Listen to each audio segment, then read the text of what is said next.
चाहिँ जहाराको millennium hotel captain होटलभन्दा अगाडिको area हो, जहाँ चाहिँ धेरै पहाडहरू पनि देखिन्छन्। पहाडहरू भन्नाले बालुवाका ढिस्काहरू। यो चाहिँ कुवेतको सबैभन्दा लास्टको सिटी हो। लास्टको सिटी भन्नाले साउदी र इराकको बोर्डर नजिकै पर्ने सिटी हो।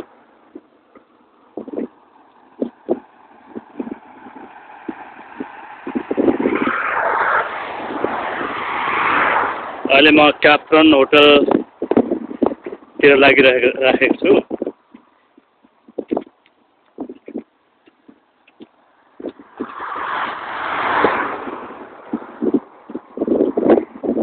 अहिले कुवेतको 5:40 गएको छ।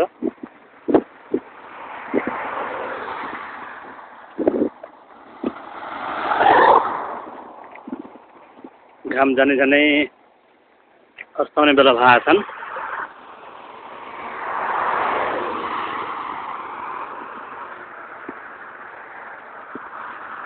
हाम्रो देश नेपाललाई हेरेर यो ठाउँ हेर्ने हो भनेदेखि त एकदमै बिरह लाग्दो भनौँ अथवा एकदमै अलग खालको छ। किनकि हाम्रो देशमा विभिन्न ठाउँहरूमा हरियाली, वनजङ्गल, झोडा, हावापानी सबै अलग छ भने यहाँ चाहिँ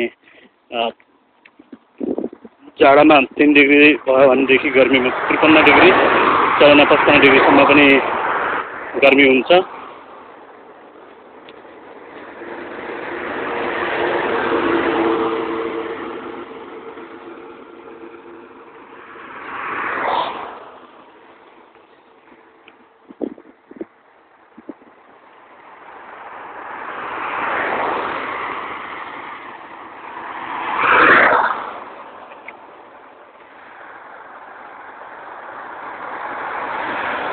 यो देखिने पानी ट्याङ्की जस्तो चाहिँ कुवेतका लागि एउटा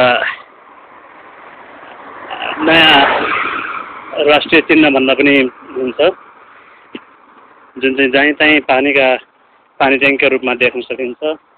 र कुवेतको मोनुमेन्ट भन्दाखेरि यसले फरक नपर्ला। पहाडै त नभनौँ, तर पहाड जस्ता ढिस्काहरू भने यहाँ पनि पाइन्छन् र अलि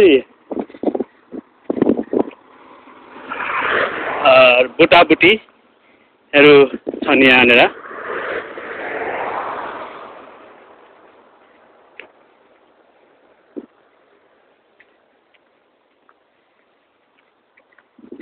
यो होटल चाहिँ अब सिटीभन्दा धेरै नै टाढा भनौँ, अलिकति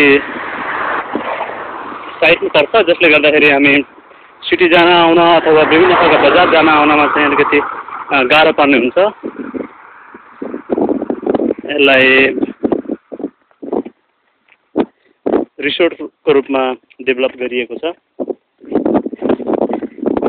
अनि नेपालदेखि विभिन्न घरायसी भनौँ अथवा विभिन्न फार्म खेतीका लागि आउने दाजुभाइ तथा दिदीबहिनीहरूले चाहिँ भेडा चराउने भए, खेतीपाती गर्ने भनेका सबै जग्गाहरू भनेका यस्तै हुन्। यो राखलाग्दो जग्गामा आधुनिक तरिकाले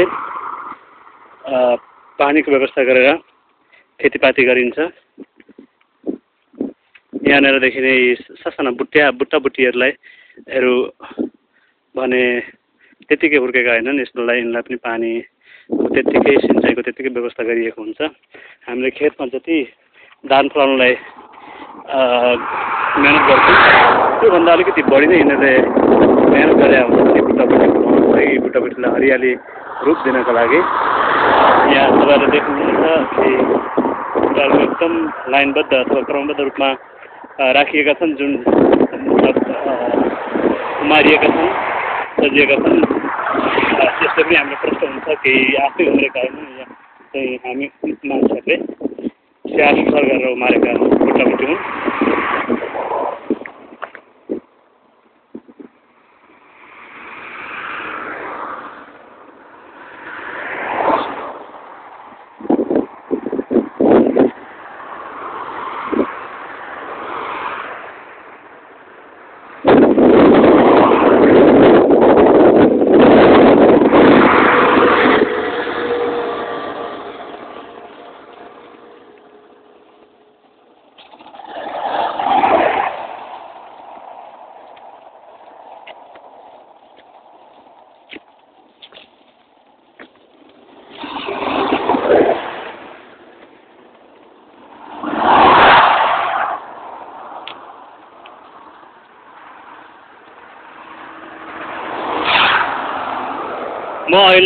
क्यापटाउन होटलकोतिर लागिरहेको छु। यो नयाँ होटल हो,